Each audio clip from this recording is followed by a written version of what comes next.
God's going to do through them. But all you can do is every day give your best, be your best, and let your best settle all scores. And as a kid, I didn't know this until my brother shared some things with me about my childhood that I didn't realize until now. I've always been particular about what I did. I've always been a hard worker. I've always been real. Little things are bothers me and they're important to me, like this.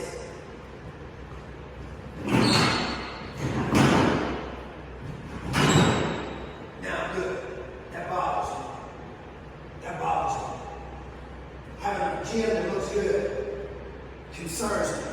Having an environment where people can teach you all and you grow and you leave here with confidence. That's important to me. My brother told me the other day, man, you were not like everybody else when you were a kid. And I'm like, what do you mean? Everybody said, what do you mean? What do you mean? Yeah, that's what I asked him. I mean, he's 65 now, but he says, you were not like, you've never been like other dudes. And I'm like, I wish somebody would tell me what that means. I know I've been playing since I was little, 3rd grade. But what does that mean? And so, shortly after our conversation, a friend of mine sent me an article from high school. Because back then it was not internet, it was all about California news. You got a California news newspaper back then, you were balling. Everybody, you know what I mean? You were doing something good. So he sent me an article, and I'm going to read it to you all because I just saw this the other day for the first time. And I'm like, okay. I'm starting to figure out what kind of dude I was. Some of you are like this, you're not in the newspaper. And I want you to know you're good enough and you're capable of doing whatever it is God puts on your heart to do. So don't let anybody tell you you're too small, you know what I mean, you're not fast enough, you're not good enough. You are good enough. You just got to believe in yourself. And whatever you do the most, you grow the most. You know what I mean? So I'm going to read it to you real quick. And I thought the man to do this when I came down to the Lord and saw y'all. God just put it on my heart. So I'm going to try to read this real quick and y'all kind of get it in your spirit, and I hope it blesses you. So the name of this, the subject of this here is called Golden Bears. I went to Southern High School. My Argyle friends here know that because they've been playing football. Am I right? And they were a couple of state champs, and you guys are winners too. But anyway, it says Golden Bear star Deon is still a Cub. All right. It says the South Carolina head coach Henry Warren, our head coach. Some players are good and some players are standouts. Deon Hunter's a rarity. Deon's a jewel, Warren said. His attitude is super. I didn't tell him the right thing. What kind of attitude did he say I had? Super. That's a strong word. Hunter, here we go, a 5'8" sophomore. We can relate? Okay. Hunter, a 5'8" sophomore point guard at South Oak Cliff, is the Golden Bears' leading scorer on varsity, averaging 16 points per game. To average 16, knowing that you're going to have a game where you score 12, 10, 9, but you also might have a game where you score 20 what? 25, 27, 30, they level it out, right? So again, we had nothing but competition in our community. So I was always tasked with having to go up against people who were really, really good. So here we go. So he led his team to the District 11 5A first half crown and the number 9 ranking in the Dallas Morning News Weekly poll. Super might describe his disposition, but another adjective better sums up Hunter's potential. It's unlimited. Everybody say unlimited. It's unlimited.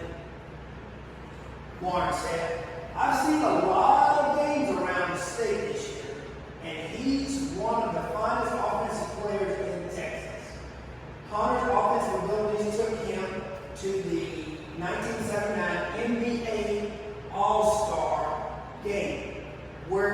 sharpshooter, finished third nationally in Pepsi-Cola competition, hot shot competition. He's always been an offensive player, Warren said. He grew up around the park. Around the what? Park. Not gym, but the park. I don't always have it like this. I've never always had a gym. And today's players, some of them don't go to the park and cheat at all. But it worked for me. If it worked for me, it still worked for you. He grew up around the park playing with older guys. How many of you play with older guys? Grew up playing with older guys. I guess that's why he handles the ball like a senior. See, if you play with better competition, which you're doing in the league, it can make you better. You don't realize it while it's going on, but it is making you better. When you're around good people, it makes you become a better person. When you're in a gym filled with people who are in here trying to better themselves, it makes you a better ball player. You know what I mean? Every trainer that's in this gym, they inspire me. But I'm sure I inspire them too.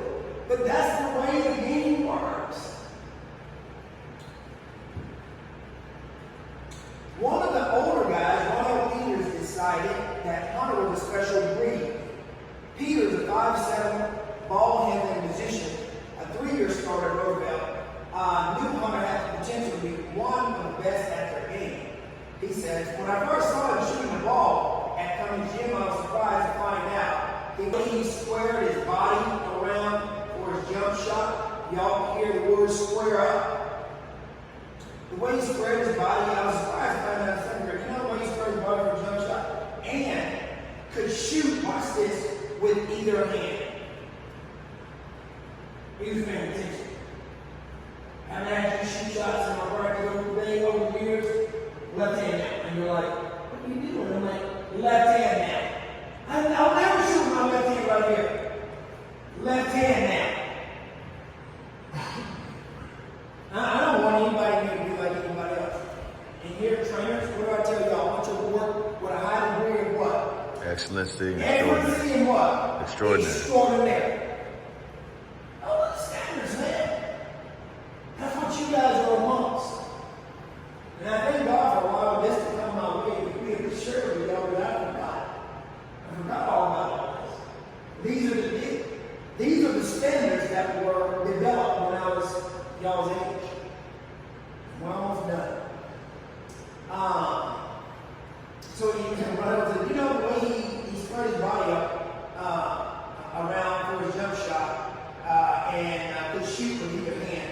I just knew he could turn into some kind of ball player, Peter said. We worked on dribbling techniques and some one-on-one moves, but I've always told him not to stop shooting. He's as advanced as a sophomore as I was late in my junior year.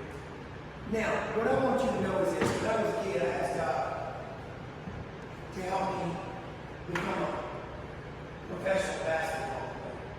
I wanted to be a professional basketball player. And I asked God, and people told me I'd be too short and all that, but I didn't worry about that. There's one thing I did that you guys don't know. I practiced, and I walked. Practice. I did it over and over and over and over until it became like clockwork. And you know what? I don't remember a bad game. I don't remember a bad day. I've had nothing but good days. Because a bad day is a good day in my respect. And I learned to love competition. I learned to love and enjoy competing. And yes, I've had haters. Yes, I've had jealousy. Yes, I've had people that were not always on my side. But I've always used them to help fuel my performance. And I want to encourage all of you. It's your journey. The gifts God has given you, use it to bring glory to His name. And be humble. Be meek. I've never been a trash talker. Never been a trash talker. I respect you. I respect the game. But I believe in working hard. I believe in going the extra double, tired mile to get where you're trying to go. And nothing good comes easy. And I want to tell you, you reap what you sow. If you keep doing good, good things are going to come your way. If you take moments off, if you choose not to work hard, you're going to see a side of life that you don't like. Is that right with me?